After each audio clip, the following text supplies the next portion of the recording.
भारत और चीन की सेनाएं शुक्रवार 25 अक्टूबर से पूर्वी लद्दाख सीमा से पीछे हटना शुरू हो गई हैं। न्यूज एजेंसी एएनआई के मुताबिक पूर्वी लद्दाख के डेमचोक और देपसांग पॉइंट में दोनों सेनाओं ने अपनी अस्थायी टेंट और शेड हटा लिए हैं। गाड़ियां और मिलिट्री उपकरण भी पीछे ले जाए जा रहे हैं। सैन्य सूत्रों का कहना है कि भारत और चीन के सैनिक 28-29 अक्टूबर तक डेमचोक और देपसांग से पूरी तरह से पीछे हट जाएंगे। 31 अक्टूबर तक इन दोनों पॉइंट्स पर दोनों सेनाएं अलग अलग दिन पेट्रोलिंग शुरू करेंगी। गश्त के दौरान किसी भी तरह की गलतफहमी ना हो, इसके लिए दोनों ओर से बताया जाएगा कि हम कब गश्त करने जा रहे हैं। पेट्रोलिंग के दौरान सैनिकों की संख्या भी सीमित होगी। डिसएंगेजमेंट के बाद ग्राउंड कमांडरों की बैठकें होती रहेंगी। सूत्रों का यह भी कहना है कि डिसएंगेजमेंट के साथ ही शेड और टेंट जैसे अस्थायी बुनियादी ढांचों को भी हटाया जाएगा। हालांकि दोनों पक्ष इलाके पर निगरानी बनाए रखेंगे। बता दें कि फिलहाल चीन के साथ बातचीत में केवल देपसांग और डेमचोक के लिए फैसला हुआ है। बाकी इलाकों को बफर जोन बनाया गया है। बफर जोन यानी ऐसा इलाका होता है जहां दोनों सेनाएं एक दूसरे के आमने सामने नहीं आ सकती। गलवान पैंगोंग के उत्तरी किनारे कैलाश रेंज और गोगरा हॉट स्प्रिंग एरिया में जो बफर जोन हैं, उन पर सहमति बाकी है। डिसएंगेजमेंट के बाद इन 4 जगहों पर बफर जोन बनाए गए थे जो 3 से 10 किलोमीटर तक के हैं। इनमें कोई पेट्रोलिंग नहीं कर सकता है।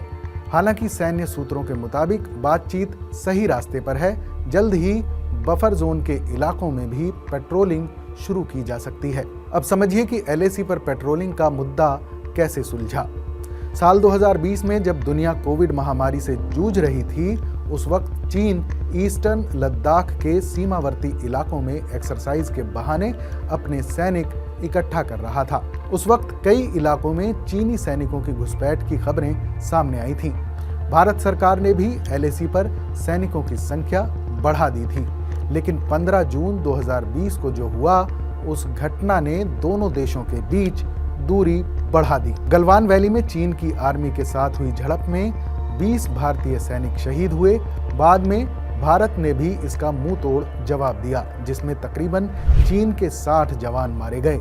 इस झड़प के बाद एलएसी पर शांति बहाली और अपने अपने सैनिकों को पीछे बुलाने के मसले पर कई बैठकें हुईं, लेकिन आर्मी कमांडर लेवल की इन बैठकों का कोई ठोस नतीजा नहीं निकला।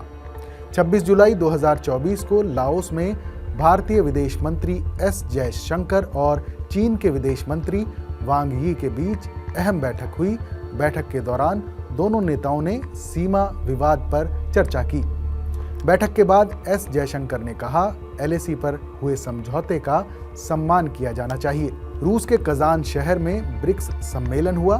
23 अक्टूबर को भारतीय प्रधानमंत्री मोदी और चीन के राष्ट्रपति शी जिनपिंग के बीच द्विपक्षीय वार्ता हुई। हालांकि इस बैठक से पहले ही एलएसी पर पेट्रोलिंग का मसला हल किया जा चुका था। सम्मेलन के दौरान पीएम मोदी ने कहा, शांति कायम रखना हर हाल में जरूरी। पूर्वी लद्दाख में लाइन ऑफ एक्चुअल कंट्रोल यानी एलएसी पर अप्रैल 2020 से पहले जैसे हालात बहाल करने के लिए दोनों देश राजी हुए। यानी अब चीन की आर्मी एलएसी के उन इलाकों से पीछे हटेगी जहां उसने अतिक्रमण कर रखा था। दोनों देशों के बीच टकराव खत्म करने की दिशा में ये बड़ी सफलता मानी जा रही है। इस खबर पर अपनी राय हमें जरूर बताएं। बाकी देश और दुनिया की तमाम बड़ी खबरों के लिए देखते रहें TV9 डिजिटल।